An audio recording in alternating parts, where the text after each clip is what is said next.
Since last August, there had been a period of calm. The screaming, hair-on-fire pronouncements about terror plots that may have had real plotters but no real conceivable chance of actually happening had ceased. That period spanned the time between the 2006 midterm elections and the week we reached exactly 18 months until the 2008 presidential election. Just a coincidence. Our third story on the countdown, from the mind-bending idea that four guys dressed as pizza delivery men were going to outgun all the soldiers at Fort Dix, to the not-too-thought-out plan to blow up JFK Airport by lighting a match 40 miles away. Here we go again. Time for an update of our segment, The Nexus of Politics and Terror. Instances now 13 in number when those two worlds have overlapped, and we are reminded by our government, with or without justification, that we should always fear fear itself. We offer two prefaces tonight. One, the words of Dennis Milligan, the new state chairman of the Republican Party in Arkansas, who says about Iraq to the newspaper The Arkansas Democrat-Gazette, quote, "At the end of the day, I believe fully the president is doing the right thing, and I think all we need is some attacks on American soil like we had on September 11th, 2001, and the naysayers will come around very quickly to appreciate not only the commitment for President Bush, but the sacrifice that has been made by men and women to protect this country. All we need is some attacks on American soil," said the Republican Party chairman in Arkansas. Arkansas, in the United States. That Arkansas. The other preamble, we remind you again that coincidences can happen, that the logical fallacy insists that just because event A occurs and then event B occurs, that does not automatically mean that event A caused event B. But neither does it say the opposite. The Nexus of Politics and Terror, updated through today. Please judge for yourself. Number 1, May 18th, 2002. The first details of the President's daily briefing of August 6, 2001 are revealed, including its title, Bin Laden Determined to Strike in U.S. The same day, another memo is discovered revealing the FBI knew of men with links to al-Qaeda training at an Arizona flight school. The memo was never acted upon. Questions about 9/11 intelligence failures are swirling.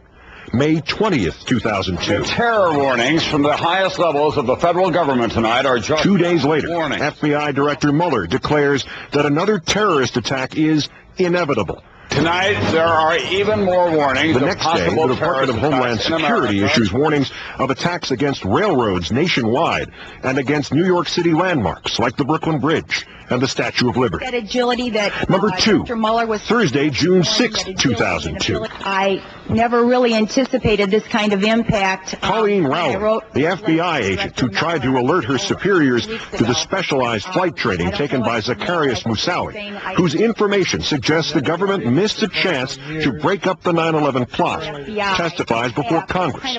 Senate Intelligence Committee Chair Graham says Rowley's testimony has inspired similar pre-9/11 whistleblowers. Monday, June 10th, 2002. 4 days later. We have disrupted an unfolding terrorist plot. Speaking from Russia, Attorney General John Ashcroft reveals that an American named Jose Padilla is under arrest, accused of plotting a radiation bomb attack in this country. In fact, Padilla had by this time already been detained for more than 1 month. Number 3, February 5th, 2003. Secretary of State Powell tells the United Nations Security Council of Iraq's concealment of weapons, including his 18 mobile biological weapons laboratories, justifying a UN or U.S. first strike. Many in the UN are doubtful. Months later, much of the information proves untrue. February 7th, 2003.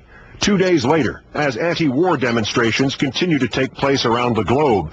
Take some time to prepare for an emergency. Homeland Security Secretary Ridge cites credible threats by al-Qaeda and raises the terror alert level to orange. 3 days after that, Fire Administrator David Paulison, who would become the acting head of FEMA after the Hurricane Katrina disaster, advises Americans to stock up on plastic sheeting and duct tape to protect themselves against radiological or biological attack. Number 4, July 23rd, 2003. The White House admits that the CIA, months before the President's State of the Union address, expressed strong doubts about the claim that Iraq had attempted to buy uranium from Niger. On the 24th, the congressional report on the 9/11 attacks is issued. It criticizes government at all levels. It reveals an FBI informant had been living with two of the future hijackers. It concludes that Iraq had no link to Al-Qaeda. 28 pages of the report are redacted. On the 26th, American troops are accused of beating Iraqi prisoners. July 29th, 2003, 3 days later, amid all of the negative headlines, Word of a possible new Al-Qaeda attack. Homeland Security issues warnings of further terrorist attempts to use airplanes for suicide attacks. Number 5.